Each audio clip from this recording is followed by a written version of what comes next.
Good morning class. आज हमारा topic रहेगा शिक्षण प्रविधियाँ। उसके अंतर्गत कल मैंने आपको खेल विधि के माध्यम से बताया था, और मैंने आपको ये भी बताया था कि एग्ज़ाम में अगर आ जाए तो खेल विधि के जनक कौन है, और एग्ज़ाम में अगर प्रोपेल दिए हैं तो वही लगा दीजिएगा टिक, और अगर प्रोपेल नहीं है तो कुक जो है ये हमारा आंसर होगा। तो अब बात करते हैं समूह चर्चा। अगर आज का हमारा टॉपिक रहेगा समूह चर्चा यानी ग्रुप वर्क। तो शिक्षण नीतियों का सबसे प्रमुख कार्य क्या है कि शिक्षण विधियां और जो शिक्षण नीतियां हैं उन्हें इस प्रकार प्रभावी बनाना कि शिक्षण सरल, सरस और रुचिकर हो।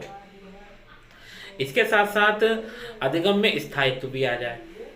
तो इसके लिए क्या करें, इसके लिए क्या करा जाए कि अगर कोई टॉपिक टिपिकल है ना, तो उस टिपिकल टॉपिक को पहले तो उसको खंडवाइज बांट लें, और खंडवाइज बांटने के बाद अगर कुछ काम ऐसा है कि उसको एक्टिविटी के माध्यम से अगर हम समझा सकते हैं तो उसे हम ग्रुप बना दें पहले बच्चों के। इससे क्या होगा कि ग्रुप बनाकर अगर हम कोई चीज़ सिखाएंगे तो समूह के प्रति भक्ति बाल्यावस्था में होता ना, कि जो है समूह के प्रति उनकी भक्ति पराकाष्ठा पर होती है। तो उसी समूह को आगे बढ़ाने के लिए हर कोई प्रयास करना शुरू कर देगा। तो अध्यापक कोई भी शारीरिक या मानसिक कार्य छात्रों को देता है तो छात्र उस कार्य को बेस्ट से बेस्ट करने के लिए अपने ग्रुप को जिताने के लिए मिलकर प्रयास करते हैं। उन्हें बीच बीच में उन्हें दिशा निर्देश भी देते रहते हैं, और किस तरीके से काम का निरीक्षण करना है यह भी अध्यापक सिखाते हैं। कार्य पूर्ण हो जाने पर अध्यापक द्वारा उस कार्य का क्या है मूल्यांकन कर लिया जाता है।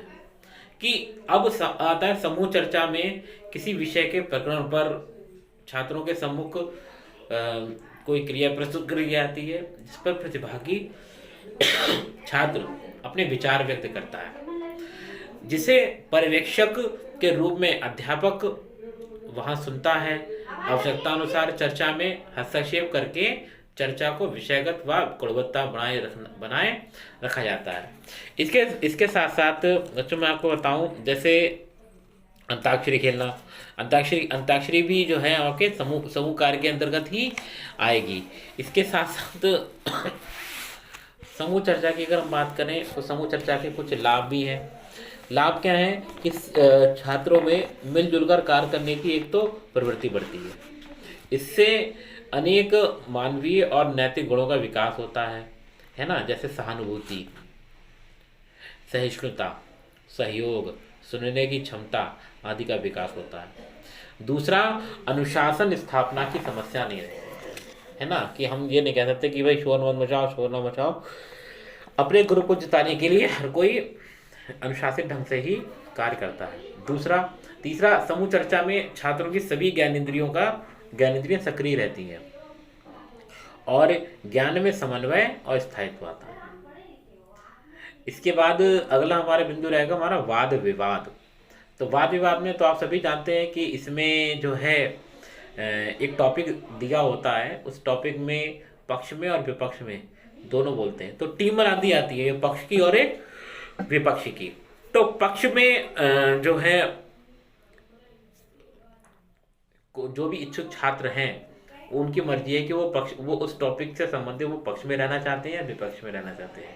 जैसे अगर हम बात करें कि आधुनिक शिक्षा में राजनीति की विशेष भूमिका है कि जो है, तो अब हम कहें इसमें जो है आप पक्ष में बात करिए, विपक्ष में बात करिए।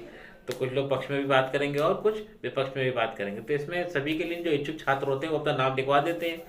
इसके बाद जब प्रतियोगिता होती है तो उस प्रतियोगिता में कुछ जो है तो कुछ समूह पक्ष में बोलते हैं, कुछ विपक्ष में बोलते हैं। निर्णायक मंडल बैठा होता है, वो दोनों की बातें सुनता है। तो जिनकी बातें ज़्यादा तार्किक होती हैं, जिन्होंने अपनी बात को तर्कपूर्ण तरीके से कहे होते हैं, उनकी बातों को पॉइंट आउट करते हुए उनको मार्क्स देते हैं। लास्ट में उनके मार्क्स ऐड करे जाते हैं जो जिस प्रतिभागी का मार्क्स सर्वाधिक होता है पक्ष में या विपक्ष में, दोनों को ही पुरस्कृत किया जाता है उनके रैंक। ठीक, अब इसके बाद हम बात करें कि जो है फिक्सिंग डिवाइसेस, अभी तो हमने बात करी थी आपकी टीचिंग डिवाइसेस की बात करी थी, हम बात करेंगे फिक्सिंग डिवाइसेस यानी शिक्षण को दृढ़ीकरण की युक्ति।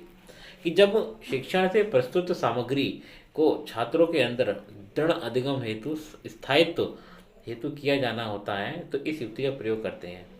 तो इसमें करीब 4 बातें इंक्लूड रहती हैं। पहला उदाहरण, दूसरा कार्यशाला, तीसरा भ्रमण और चौथा प्रायोगिक कार्य अभ्यास कार्य।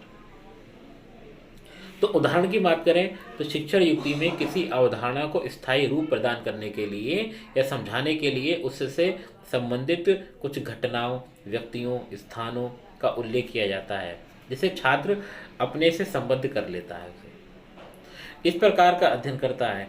किसी बालक के अंदर पढ़ने की इच्छा व विषय विशेष के शिक्षण हेतु उदाहरण स्वरूप हम संस्कृत के विद्वान पढ़नी का उदाहरण देते हैं कि जिनके हाथ में कथित रूप से विधा की रेखा न होने पर मिथक प्रचलित है, लेकिन उन्होंने सतत अभ्यास व अध्यवसाय में एक ऐसी विधा ग्रहण की कि पूरे संसार में संस्कृत का एक नया व्याकरण ही दे डाला।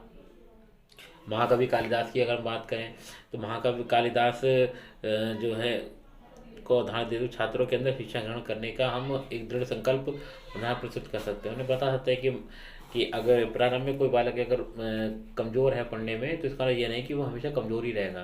तो महाकवि कालिदास का उदाहरण देकर आप बच्चों को बता सकते हैं कि महाकवि कालिदास भी बचपन में मूर्ख थे, उसके बाद जो है उन्होंने ज्ञान प्राप्त किया और ऐसा ज्ञान प्राप्त किया कि उन्होंने अभिज्ञान शकुंतला, मालविकाग्नि मित्रों जैसे कई नाटक लिख डाले। ठीक, तो अधिगम हेतु उदाहरण क्या है, एक प्रभावी और प्रेरक युक्ति है। तो दूसरा आता हमारा कार्यशाला।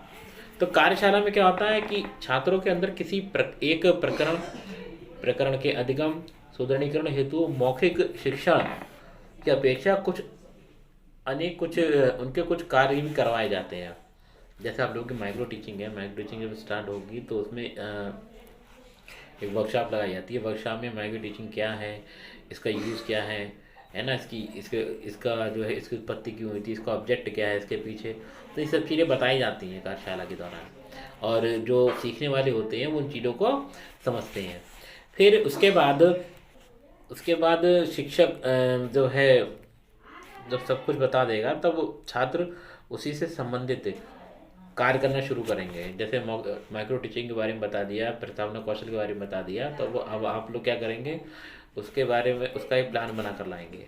फिर शिक्षक उसका मूल्यांकन करेगा, उसमें जो त्रुटियाँ होंगी उनको सुधार करवाएगा। उसके बाद आपको वो प्लान जो है मान लिया जाता है कि हाँ ये आपको अब आ गया है। तो वर्कशॉप में कार्यशाला में बच्चों से कागज, दफ्ती, धातु आदि कबाड़ से उपयोगी वस्तुओं बनाने का कार्य कराया जाता है।